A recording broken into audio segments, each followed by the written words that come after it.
أعوذ بالله من الشيطان الرجيم. بسم الله الرحمن الرحيم. وإذ بوأنا لإبراهيم مكان البيت ألا تشرك بي شيئا وطهر بيتي للطائفين والقائمين والركع السجود وأذن في الناس بالحج يأتوك رجالا وعلى كل ضامر يأتين من كل فج عميق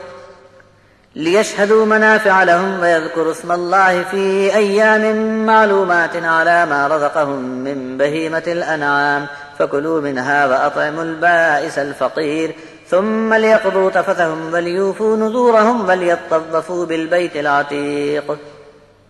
ذلك ومن يعظم حرمات الله فهو خير له عند ربه وأحلت لكم الأنعام إلا ما يتلى عليكم فاجتنبوا الرجس من الأوثان واجتنبوا قول الزور حنفاء لله غير مشركين به ومن يشرك بالله فكأنما خر من السماء فتخطفه الطير أو تهوي به الريح في مكان سحيق ذلك ومن يعظم شعائر الله فإنها من تقوى القلوب لكم فيها منافع إلى أجل مسمى ثم محلها إلى البيت العتيق. اور جب ہم نے ابراہیم کو بیت اللہ کی ٹھیک ٹھیک جگہ بتا دی اس حکم کی بنیاد پر کہ دیکھ میرے ساتھ کسی چیز کو بھی شریک نہ بنانا، اور ہاں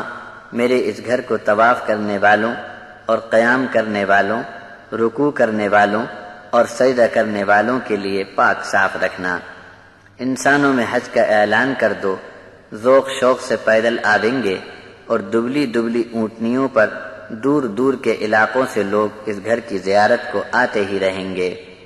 تاکہ اپنے منافع اپنی آنکھوں سے دیکھ لیں اور حج کے معلوم دنوں میں پالتو چار پائے جانوروں پر اللہ کا نام لے کر ذبح کریں. یہ رزق اللہ نے عطا فرمایا ہے، اس میں سے خود بھی کھاؤ اور تنگ دست محتاج فقیر کو بھی کھلائے جاؤ. پھر اپنا تمام میل کچیل دور کر لیں اور اپنی نظر منت کو یہاں پوری کر لیں اور اس آزاد قدیم گھر کا طواف کریں جو گردن چھڑانے والے مالک کا دربار ہے. خوب دھیان میں رکھو کہ جو شخص اللہ کے نام لگی چیزوں کا ادب کرے تو اس کے رب کے حضور اسے اس کا اچھا ثواب ملنا ہے. پہلے تم کو پڑھ کر سنائے گئے تھے ان جانوروں کو چھوڑ کر تمہارے لیے پالتو چار پائے جانور حلال کر دیے گئے.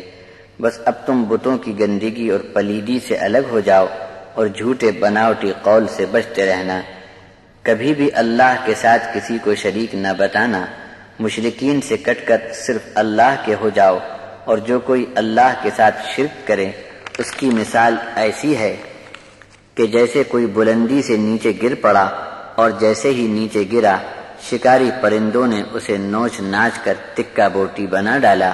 اور پھر تیز آندھی نے اس کے ٹکڑے دور لے جا کر بکھیر دیے کہ بے نام و نشان ہو گیا.